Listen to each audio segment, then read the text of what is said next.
Duas pesquisas divulgadas nos últimos dias deixaram Lula e o governo em pânico. Por outro lado, deixaram a direita e Flávio Bolsonaro com motivos para comemorar.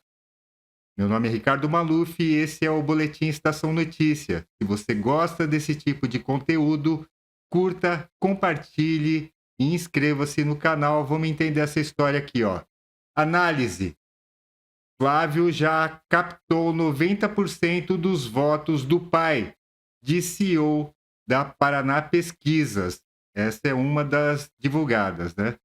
Segundo a análise de Pedro Venceslau, ao Hora H, Murilo Hidalgo, diretor do Instituto, apontou que Flávio já se tornou conhecido e ganhou tração política, consolidando-se como representante da direita nas eleições de 2026. A informação é da CNN Brasil.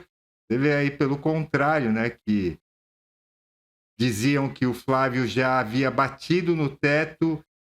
Eu acho que a história funciona ao contrário. Lula já bate no teto e Flávio ainda tem muito que crescer.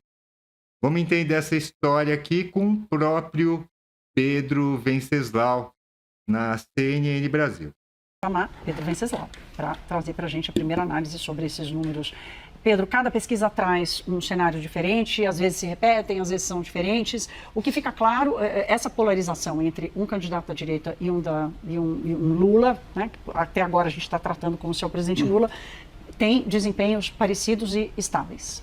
Eu conversei hoje com o diretor do Instituto Paraná, que realizou essa pesquisa, Murilo Hidalgo, e ele fez uma leitura interessante. Primeiro, segundo Murilo Hidalgo, o Flávio Bolsonaro já captou 90% dos votos do pai.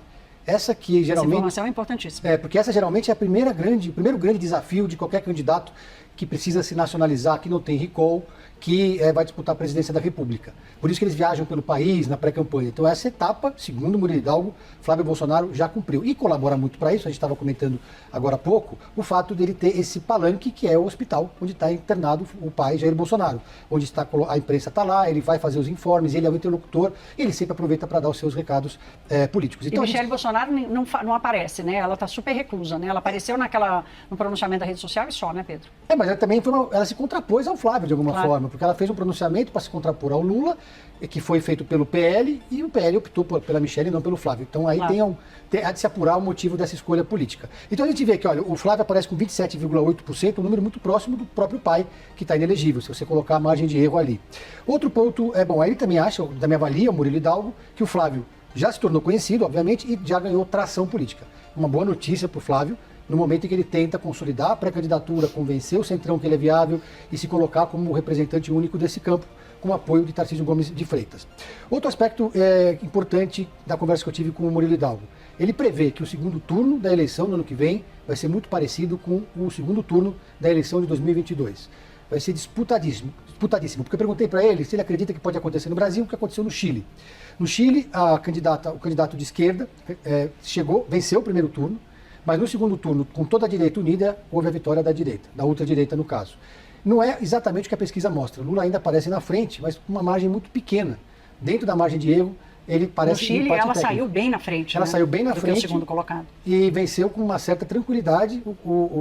Foi derrotada, quer dizer, a direita ganhou com uma certa tranquilidade. Então, no primeiro turno ela saiu com bastante diferença e no segundo turno ela perdeu também por uma grande diferença. Não é o que a gente vê agora, por enquanto.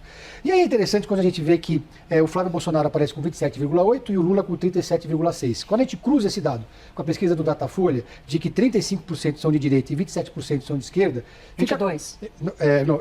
22%? Não, 27%. 27%. Estou confundindo. Isso aí a gente vê, cruzando as duas pesquisas, que de certa forma o Lula já ocupou totalmente esse espaço da esquerda e o Flávio Bolsonaro praticamente ocupou esse espaço todo na direita. 27% se dizem de esquerda e ele tem 27,8% das intenções de voto. É a polarização cristalizada se consolidando para o ano que vem.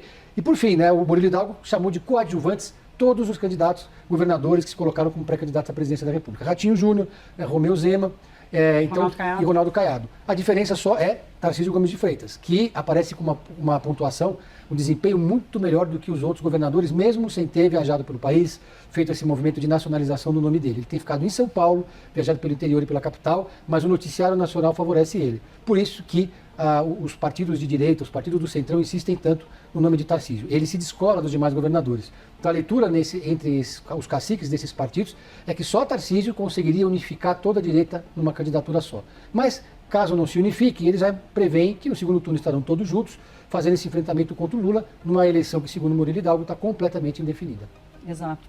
Pedro, super interessante. O Pedro lembrou aqui, gente, da pesquisa de ontem. 35% se dizem de esquerda, 27% se dizem... contrário. 35% se dizem de direita, 27% se dizem de esquerda. Na pesquisa ainda de um dia antes, 40% se diziam lulistas e 35% se diziam bolsonaristas. Veja como há uma diferença entre a identidade com a pessoa, com a personalidade e a identidade com o espectro político. E essa leitura que nós fizemos ontem aqui no Hora H, ela alimenta essa indefinição. Na verdade, esses dados da pesquisa enterram a terceira via, né, que seria aí apoiada pelo Centrão. Na verdade, o Bolsonaro, nesse movimento de escolher o Flávio como seu sucessor, deixou nula essa possibilidade da terceira via. Flávio Bolsonaro, sem surpresa alguma, já abocanhou 90% dos votos do pai. E não tinha dúvida, né? Se o Tarcísio herdaria esses votos de Bolsonaro, o filho dele herdará muito mais. Vamos em frente. Aqui as notícias que começam a azedar o dia do presidente Lula. Jovem Pan, Paraná Pesquisas. Lula termina ano com desaprovação de 50,9%. Vamos entender aqui essa história. E que para 12% a administração é ótima. Para 19% é boa. Somando os dois, temos 32%. Regular, 23%. Se a gente destrinchar os números da desaprovação, nós vamos chegar a 42%, sendo que 8% é ruim e 34% péssima. Se nós pegarmos a curva histórica dessa pergunta feita pelo Instituto Paraná Pesquisa, nós vamos identificar que essa curva ela começa a modificar em janeiro de 2024, quando nós temos ali a ultrapassagem da desaprovação para a aprovação.